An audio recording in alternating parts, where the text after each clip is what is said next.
أما بعد فأعوذ بالله من الشيطان الرجيم. بسم الله الرحمن الرحيم. إنما يريد الله ليذهب عنكم الرجس أهل البيت ويطهركم تطهيرا. صدق الله مولانا العظيم. اللهم صل وسلم على سيدنا محمد وعلى آل سيدنا مولانا محمد وبارك وسلم. میرے محترم دوستوں اور بزرگوں، محرم الحرام کا جب مہینہ آتا ہے تو لوگ حضرت حسین کو رضی اللہ عنہ کو یاد کرتے ہیں. امت میں اس کے بارے میں بہت ساری رائے ہیں.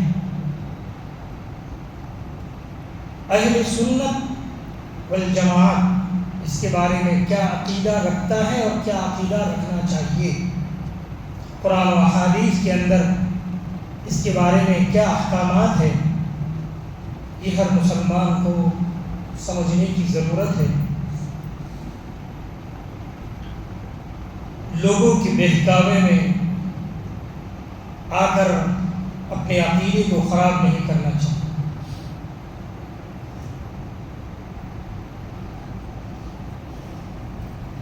تمام صحابہ کرام رضی اللہ عنہم اور اہل بیت، اللہ تعالیٰ نے ان کا بڑا مرتبہ بیان ہے. اسلام میں یہ سب کے سب ایک شہزادے کا درجہ رکھتے ہیں، جس کی بنیاد پر دین ہم تک پہنچا ہے.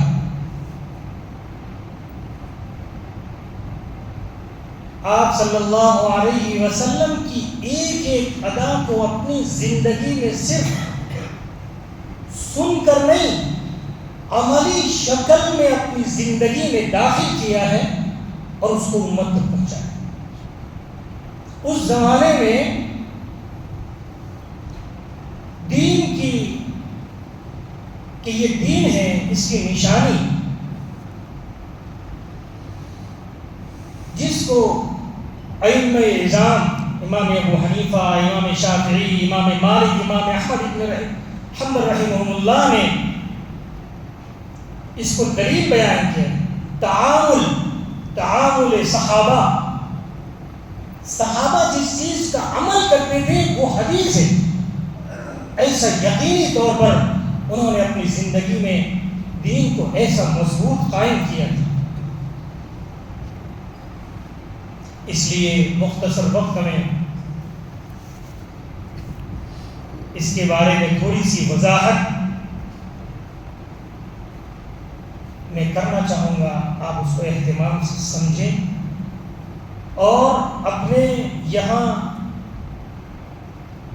اس کا رواج تھی کہ ہماری جماعت، ہمیں پتہ ہی نہیں ہوتا ہے کہ ہمارا عقیدہ کیا ہے. اس کے بعد صحابہ کرام رضی اللہ عنہ یہ ایک معزز جماعت تھی. اس معزز جماعت میں ایک جماعت آپ صلی اللہ علیہ وسلم کی اہل بیت.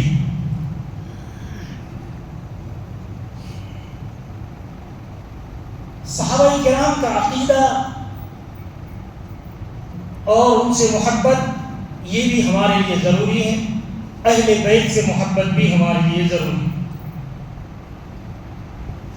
ان کے آپس کے اختلافات اگر ہیں تو ہماری زبان اس لائق نہیں ہے، ہماری حیثیت ان کے مقابلے میں ایسی نہیں ہے کہ ہم ان کے درمیان میں فیصلہ کر سکیں. جیسے بادشاہ کے دربار میں بادشاہ کے لڑکوں کے درمیان میں کوئی اختلاف ہو جائے تو اس بادشاہ کے دربار کے خاکروں جو بنکی کا کام کرتے ہیں ان کو یہ حق نہیں پہنچتا کہ بادشاہوں کے بیٹوں کے درمیان میں اختلافات کو سلجھائے. ان کے لیے تو یہ بھی آقا اور سردار ہے، یہ بھی آقا اور سردار۔ قرآن کریم میں اللہ رب العزت نے اس کو بیان کیا، اہل بیت کو بھی الگ بیان کیا، صحابہ کرام کو بھی الگ بیان کیا۔ ہمارے یہاں اصل میں مصیبت یہ ہے، ایک مزاج یہ بنا جا رہا ہے، اور یہ بھی جب سے دنیا میں جمہوریت کا نظام آیا ہے تب سے یہ نظام آنے کے بعد ہمارے دل بھی اسی طرح ہو گئے، جیسی سرکار ہے ویسی دل۔ الناس علی دین ملوکہم، اپنے بادشاہوں کے مذہب پر ہوتے ہیں لوگ، جیسی ان کی کارستانی ہمارے یہاں بھی ایسا ہی ہو جاتا ہے۔ جب تک دوسری پارٹی اور دوسری جماعت کو ذلیل نہ کیا جائے تب تک میں اپنی عزت کو بڑا ہوا نہیں سمجھتی۔ یہ جمہوریت کی مصیبت ہے، جب تک اس کو ذلیل نہ کرو تب تک میری عزت میں نہیں سمجھتی۔ اور صحابہ کرام رضی اللہ عنہم کو اللہ رب العزت ہر ایک کو فضائل سے نوازا تھا۔ صدیق اکبر رضی اللہ عنہ، ان کے فضائل آپ صلی اللہ علیہ وسلم نے الگ بیان کیا۔ ہمارے جمعہ کے خطبے میں آتا ہے ارحم امتی بے امتی ابو بکر، میری امت کا سب سے مہربان اور رحمت والا ابو بکر ہے۔ اللہ کے دین کے معاملے میں سب سے زیادہ سخت عمر رضی اللہ عنہ ہے۔ لو کان بعدی نبی لکان عمر، میرے بعد اگر کوئی نبی ہوتا تو عمر ہوتا۔ تو کیا حضرت عمر رضی اللہ عنہ کی اس فضیلت کی وجہ سے صدیق اکبر رضی اللہ عنہ کی صدیقیت خطرے میں پڑ جائے گی؟ نہیں، فضیلت الگ چیز ہے۔ فضیلت کی وجہ سے، ایک کی فضیلت کی وجہ سے دوسرے کی فضیلت میں کوئی کمی نہیں پیدا ہوگی۔ ہر ایک کا معاملہ اللہ تعالیٰ نے الگ رکھا ہے۔ اللہ کو فیصلہ کرنا ہے، اللہ تعالیٰ کو ثواب دینا ہے، اللہ تعالیٰ کو آخرت میں بدلہ دینا ہے۔ ہر ایک کو کیسے بدلہ دینا اس کی فضیلت کے مطابق اللہ ہی جانتا ہے، ہم فیصلے کرنے والے نہیں ہو سکتے۔ اس لیے ہر ایک کی فضیلت کو اس کے مرتبے تک سمجھنا یہ امت کا ہمیشہ وتیرہ اور طریقہ رہا۔ جب تک صدیق اکبر رضی اللہ عنہ تھے، حضرت عمر رضی اللہ عنہ ان کو دوسرے نمبر پر رکھا جاتا تھا۔ جب صدیق اکبر رضی اللہ عنہ چلے گئے، حضرت عمر رضی اللہ عنہ کا نمبر آ گیا۔ ہر چیز میں انہی کی طرف رجوع کیا جاتا تھا، وہ نہیں رہے، معلوم ہوا ہر ایک کے مرتبے کا لحاظ کیا جاتا تھا۔ جب سب صحابہ میں سے بڑے صحابہ چلے گئے، حضرت حسن حسین رضی اللہ عنہ اور دوسرے بڑے صحابہ کے بڑے صاحبزادے عبداللہ ابن زبیر رضی اللہ عنہ، عبد الرحمن ابن ابی بکر رضی اللہ عنہ، عبداللہ ابن عمر رضی اللہ عنہ، ان کو بڑا سمجھا جانے لگا۔ یہ تو امت کا ایک طریقہ رہا۔ بہرحال اہل بیت سے محبت رکھنا ہمارے لیے ضروری ہے، لیکن اہل بیت سے محبت کا یہ مطلب نہیں ہے کہ ہم صحابہ کرام سے دشمنی رکھیں۔ صحابہ کا مقام بھی اپنی جگہ ہے، اہل بیت کا مقام بھی اپنی جگہ ہے۔ آپ صلی اللہ علیہ وسلم نے حدیث شریف میں فرمایا احب اللہ لما یغدوکم من نعمہ، اللہ سے محبت کرو۔ اہتمام سے اس بات کو سمجھے کہ کیسی حدیث بہترین۔ اللہ تعالیٰ سے محبت کرو اس لیے کہ وہ تمہیں اپنی نعمتوں سے نوازتا ہے، بے پناہ نعمتیں اللہ عطا فرماتا ہے، اس لیے اللہ سے محبت کرو۔ وَأَحِبُّونِي لِحُبِّ اللَّهِ، مجھ سے کیوں محبت کرو؟ اس لیے کہ اللہ تعالیٰ مجھ سے محبت کرتا ہے۔ اگر تمہیں اللہ سے محبت ہے تو مجھ سے بھی محبت کرو۔ وَأَحِبُّ أَهْلَ بَيْتِي لِحُبِّي، اور اگر تم اللہ کی وجہ سے مجھ سے محبت کرتے ہو تو میرے سے محبت کرنے کا تمہیں واسطہ یہ ہے کہ تم میرے اہل بیت سے بھی محبت کرو۔ اب سوال یہ کہ اہل بیت ہے کون؟ اہل بیت میں ہے کون؟ بہت سے لوگ جانتے ہوں گے، جب تمام مذاہب کے سمبول لگائے جاتے ہیں کسی ہسپتال میں، آپ دھیان سے دیکھیں تو اس میں مسلمانوں کا ایک سمبول لگایا جاتا ہے، چاند تارا تو لگایا جاتا ہے لیکن ایک ہاتھ بھی لگایا جاتا ہے، یہ بھی مسلمانوں کا سمبول بتایا جاتا ہے نہیں، یہ اہل تشیع شیعہ لوگوں کا یہ ہے سمبول۔ ان کا جو عقیدہ ہے کیا ہے؟ پنج تن پاک، یہ اس کا مطلب ہے، پنج تن پاک، 5 ہی بدن اور 5 ہی لوگ پاک ہے، اس کے علاوہ دوسرا کوئی نہیں۔ آپ صلی اللہ علیہ وسلم، حضرت علی رضی اللہ عنہ، حضرت فاطمہ، حضرت حسن اور حضرت حسین رضی اللہ عنہ، یہ ان کا عقیدہ ہے۔ یہ عقیدہ اسلام کی بنیاد پر غلط ہے۔ صرف یہی اہل بیت نہیں ہے، اہل بیت کی ایک بڑی جماعت۔ سب سے پہلے تو اللہ تعالیٰ نے قرآن میں جو آیت بیان کی ہے، انما یرید اللہ لیذھب عنکم الرجس اہل البیت، اللہ تعالیٰ یہ چاہتا ہے کہ اہل بیت سے ناپاکی اور غلط چیزوں کو دور کرے، یعنی ان کو معاف کرے، وَيُطَهِّرَكُمْ تَطْهِيرًا، پوری طرح پاک کرے۔ تو کون ہے؟ سب سے پہلا اہل بیت میں سے ازواج مطہرات ہیں، آپ صلی اللہ علیہ وسلم کی بیویاں، اور یہ لوگ ازواج مطہرات کو اہل بیت میں سے نہیں مانتے۔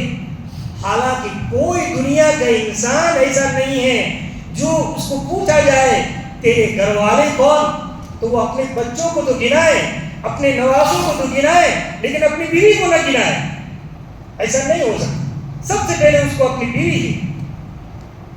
تو آپ صلی اللہ علیہ وسلم کے اہل بیت میں سب سے پہلا نمبر ازواج مطہرات کا ہے۔ پھر آپ صلی اللہ علیہ وسلم کی اولاد۔ کیا آپ صلی اللہ علیہ وسلم کی صرف ایک ہی لڑکی تھی؟ نہیں، 4 لڑکیاں تھیں۔ حضرت زینب رضی اللہ عنہ، حضرت رقیہ، حضرت ام کلثوم، حضرت فاطمہ رضی اللہ عنہ۔ پھر اس میں تفریق کرنا، اس میں فرق کرنا، یہ کون سی انصاف کی بات ہے؟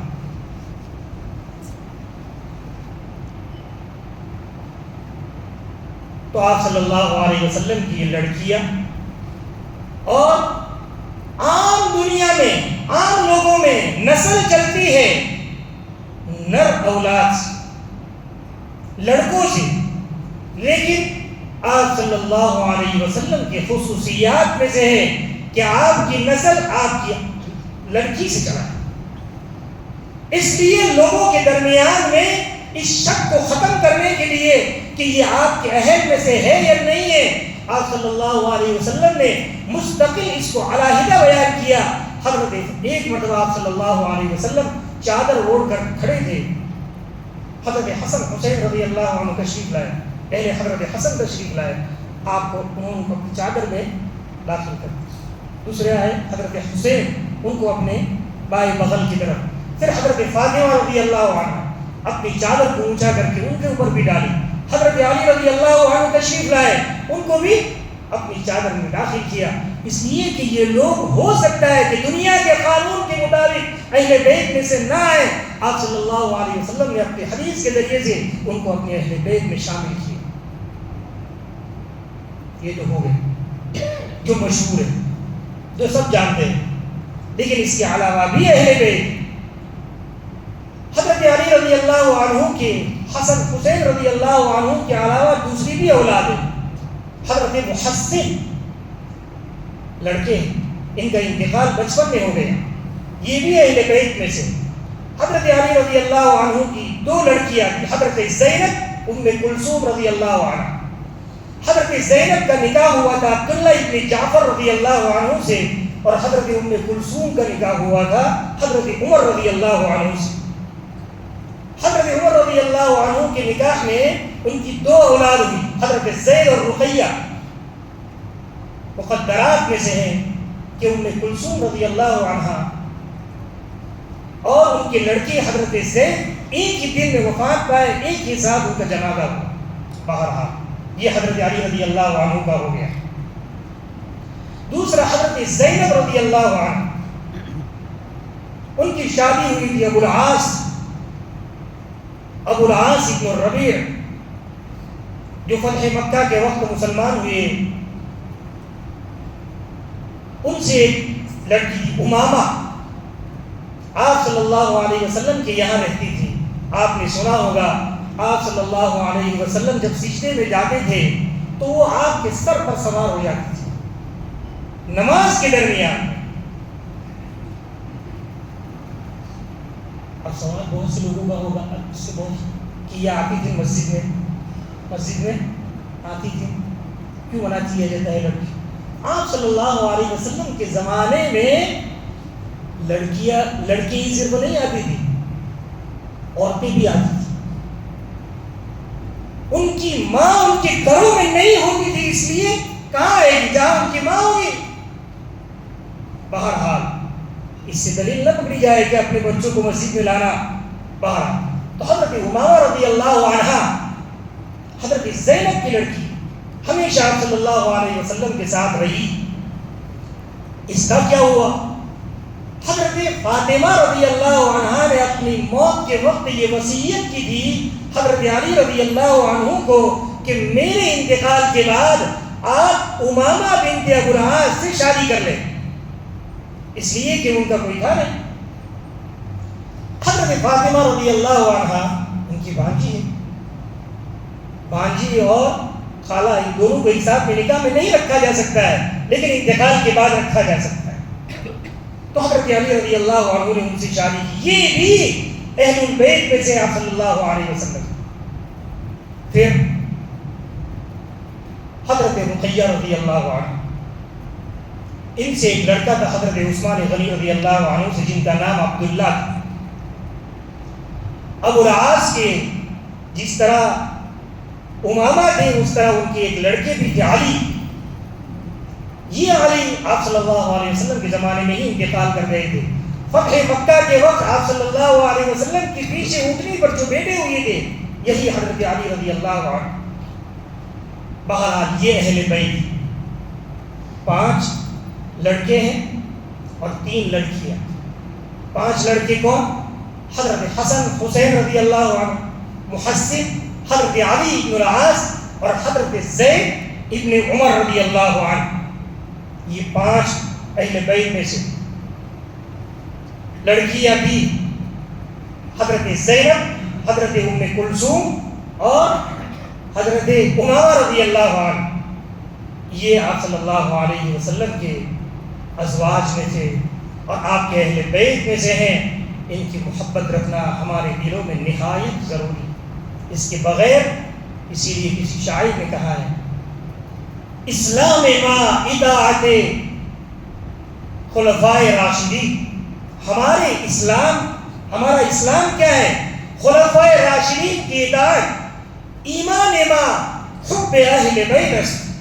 ہماری ایمان کی نشانی اہل بیت سے محبت ہے. دونوں کو ہر ایک کو اپنی جگہ پر رکھنا. اللہ تعالیٰ نے جو بھی مقدرات میں تھا، مقدرات کو ٹالا نہیں جا سکتا ہے. مقدرات کو ٹالا نہیں جا سکتا ہے. اللہ تعالیٰ نے جو طے کیا ہے وہ ہو کر رہنا ہے. ہمیں کیا کرنا ہے وہ ہمیں سمجھنے کی ضرورت ہے. اسلام ہمیں کس چیز کی تعلیم دیتا ہے؟ آج لوگ دنیا میں اسی کو کہ حضرت حسین رضی اللہ عنہ کو کس نے قتل کیا، کیا ہوا، ان کے بارے میں زبان درازی ایسی کرتے ہیں. معلوم ہوتا ہے کہ فیصلے کا حق اللہ تعالیٰ نے ان کو دیا. یقیناً حضرت یزید کے بارے میں، حضرت حسین رضی اللہ عنہ کے قاتل یزید کے بارے میں کوئی اچھا نہیں کہتا. اس نے بڑا ظلم کیا ہے. صرف ظلم ایسا نہیں جو مسلمانوں نے کیا ہو، کافروں نے بھی مسلمانوں پر ایسا ظلم نہیں کیا ہے. ایسا ظلم اس نے کیا ہے، لیکن فیصلے کا حق اللہ تعالیٰ نے ہمیں نہیں دیا. قیامت کے فیصلے کا حق اللہ تعالیٰ نے اپنے اختیار میں رکھا ہے. اپنی زبانوں کو محفوظ رکھو، اپنی زبانوں کو محفوظ رکھو. امام ابو حنیفہ رحمۃ اللہ علیہ فرماتے ہیں اللہ تعالیٰ نے تمہارے ہاتھوں کو اس میں ملوث ہونے سے بچایا ہے، تم اپنی زبان کو ملوث ہونے سے بچاؤ. جس کے بارے میں جو چاہے کہہ دیا، یہ اسلام نہیں سکھاتا. امام بخاری رحمۃ اللہ علیہ جن کے بارے میں آتا ہے کہ بڑی زبردست کتاب لکھی بخاری شریف، ان کے حالات فرماتے ہیں کہ اللہ تعالیٰ مجھے کسی بھی گناہ کے بارے میں پوچھ سکتا ہے، غیبت کے بارے میں نہیں پوچھ سکتا، کہ میں نے کسی کے آج تک زندگی میں غیبت کی ہی نہیں، ایسی زبان کی حفاظت کرتے تھے۔ آج ہم بڑے سے بڑے آدمی کے بارے میں، پیغمبروں کے بارے میں ہمارے یہاں لوگوں نے اپنی زبان درازی کی ہے، پیغمبروں کے بارے میں، صحابہ کرام رضی اللہ عنہم کے بارے میں اپنی زبان درازی کی۔ یقیناً جن سے غلطیاں ہوئی میں ان کی صفائی کرنے یہاں نہیں بیٹھا، کی ہے پوری دنیا جانتی ہے، اس کے بارے میں کسی کی صفائی کا کوئی اعتبار بھی نہیں ہے، لیکن ان کے بارے میں انصاف کا ترازو قائم کرنے کا آپ کو کس نے حق دیا ہے؟ وہ اللہ تعالیٰ کا حق ہے۔ اللہ تعالیٰ جس کو چاہے، ابو جہل سب کو یقین ہے، ہمارا ایمان ہے کہ وہ کفر پر مرا ہے، پوری دنیا کی لعنتیں ہیں، اللہ، فرشتوں کی، انسانوں کی، لیکن کیا یہی دین ہے کہ صرف لعنت کرتے رہو اس کو؟ ہمیں کرنے کا کیا حکم ہے؟ اس کی لعنت 1000 مرتبہ اس کو اللہ تعالیٰ جہنم میں ڈالے گا، ایسی سزا دے گا کہ پوری کائنات میں جہنم میں اس سے زیادہ سزا کسی اور کو نہیں ہوگی۔ اس کے باوجود جہاں اس کی گناہ کی اس سے پوچھ ہوگی، کسی کے بارے میں غلط نظریہ اور غلط بولنے کا کچھ، اس پر لعنت کرنے کی وجہ سے اللہ مجھے نہیں چھوڑ دے گا۔ جس طرح اس سے پوچھ ہوگی مجھ سے بھی پوچھو۔ عبداللہ ابن عمر رضی اللہ عنہ کا قول ہے، حجاج ابن یوسف نے 1 لاکھ سے زیادہ لوگوں کو بے وجہ قتل کیا ہے، تو اس کی بھی غیبت کرنے کی اجازت اسلام میں نہیں ہے۔